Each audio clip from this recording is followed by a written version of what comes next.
All right, hello class.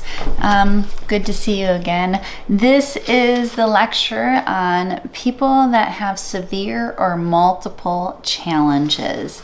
Again, please find the chapter that coincides with this in your book. Severe, multiple disabilities. I like to say challenges, severe, multiple challenges. So let's just go over the definition, which is pretty obvious. If it's severe, that means this is a person that's going to require 24/7 care. They will have either a caregiver or maybe they have a parent. Sometimes they could be living at a residential facility, but they're going to have someone assisting them. Severe. Multiple, meaning two or more. The two or more can be a little bit tricky because it can be two or more of any conditions. It could be a mental challenge like schizophrenia, and mixed with a physical challenge, spina bifida. It could be someone that has sensory impairments. They could have autism, and maybe they have a cognitive challenge with that. There are, believe it or not, people that have question marks under their diagnosis, and a lot of times this is because they have severe multiple challenges that make it hard to really do accurate testing. Can you imagine someone that might be blind, deaf, having cognitive challenges, physical challenges? Really, after a while, it becomes hard to really test and be accurate. So again, this condition, there are some factors that are true for this. A lot of times they have a shorter life expectancy due to the frailness of their conditions. But this isn't always true. Like, you might know someone that is severely multiply challenged and they might be in their 60s. I work at a lot of nursing homes in town, and it's not very often that I run into someone with this population. Also, this population is a lot of times not out in the community too often. So that's why it's great that we're all becoming educated, and maybe we can be a little bit more accepting and understanding if we would see someone that was multiply severely challenged out into the community, because again, no one should be left alone and isolated. I'm really not going to talk to you about characteristics or challenges. This population is so severely challenged in multiple ways that I really want to talk to you about some of the special considerations if you were working with this population. So in your notebooks, you're going to just write special considerations if you're working with this population. In a couple weeks, we're going to start talking about, it's supposed to be our group project, but if we are all in individual isolated units, this assignment might become an individual project where each of you will have to pick a population to do a session based around it. So if you were to choose this population, here's what you'd have to consider. Number one, you really have to carefully observe this client and change the environment for them. This person is probably so used to being challenged and trying to adapt that it's better for us to carefully observe them and try to adapt to them. And then we have to make sure that our activities are realistic for them to attain, setting realistic goals. And I will tell you, there's only one goal for this population. Truly, the only goal for this population that we really want to focus on is social involvement. So, special consideration, again, carefully observe them, setting realistic goals. Some other considerations, sorry, I'm losing my notes here because I know there's a lot of them for this population.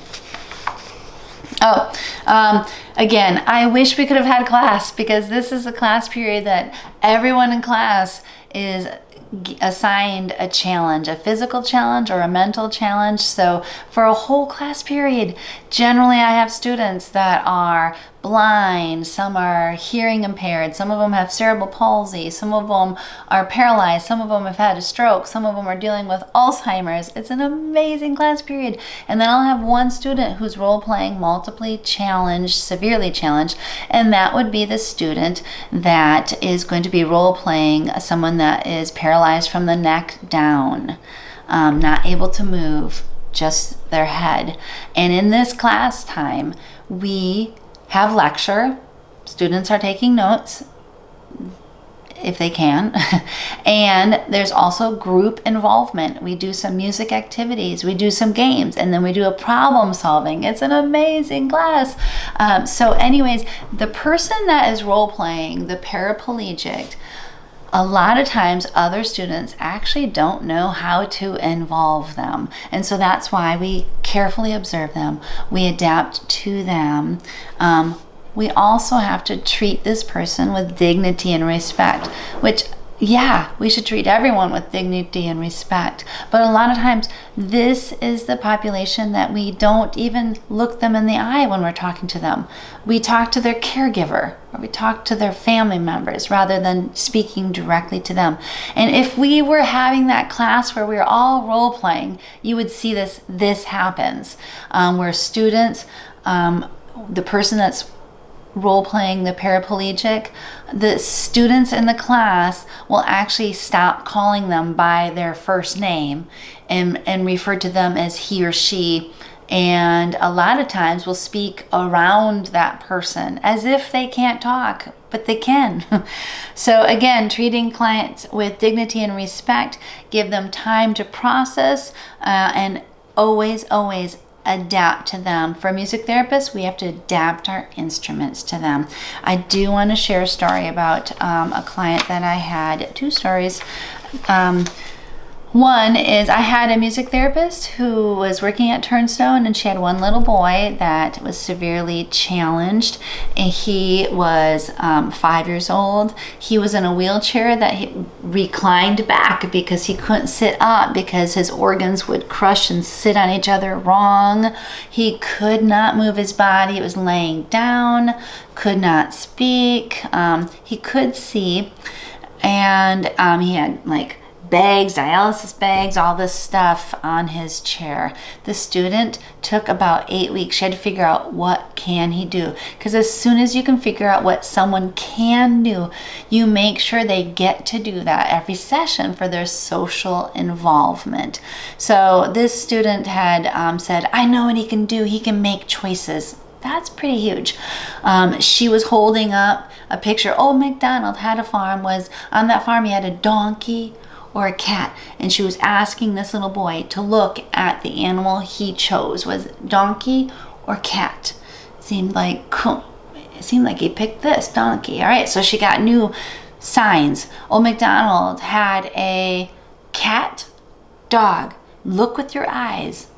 Seemed like he chose over here. She did that a couple times until the physical therapist was like, you know what? I think his neck support is only allowing him to look over here. He actually wasn't making independent choices. It was due to his neck alignment. He could only really look over here and not really attain to other stimulants. So can you imagine spending that much time figuring out?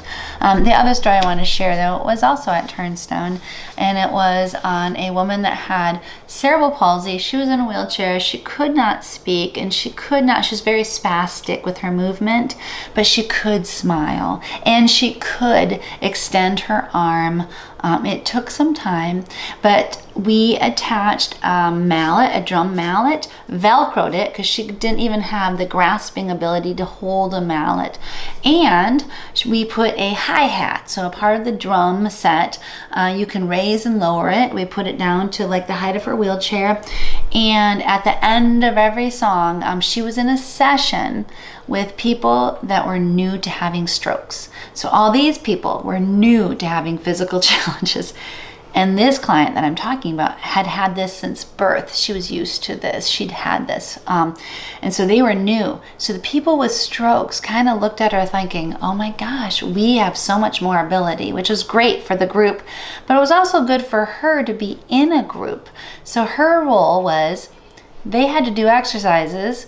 No song was complete until this client with her mallet would ding on the cymbal and would signify like that song is over. She could make choices. So she was younger, they were a lot of times older, and we would say, okay, they have to do 5 minutes of arm stretches.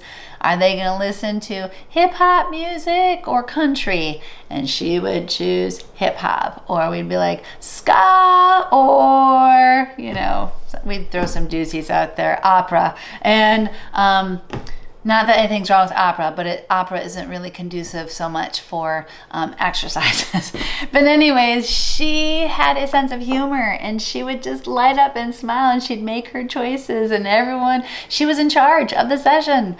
And it was amazing. She was in group every Friday. I don't think she ever missed a session. Why? This was her involvement. This was her thing to do. This is where she was needed. So if you can just imagine not really having too much on your social agenda. So that was great. I know here in Fort Wayne, we even have a cheerleading team for those that are paraplegic. So can you imagine? Again, they can learn, they can memorize cheers, they can project.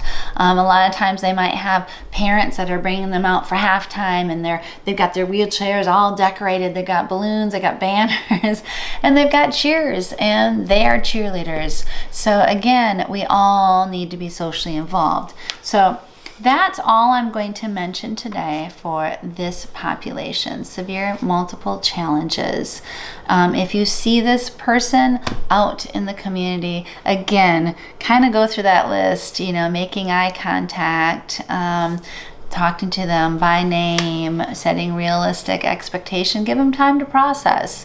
And yeah, there we go. Thank you.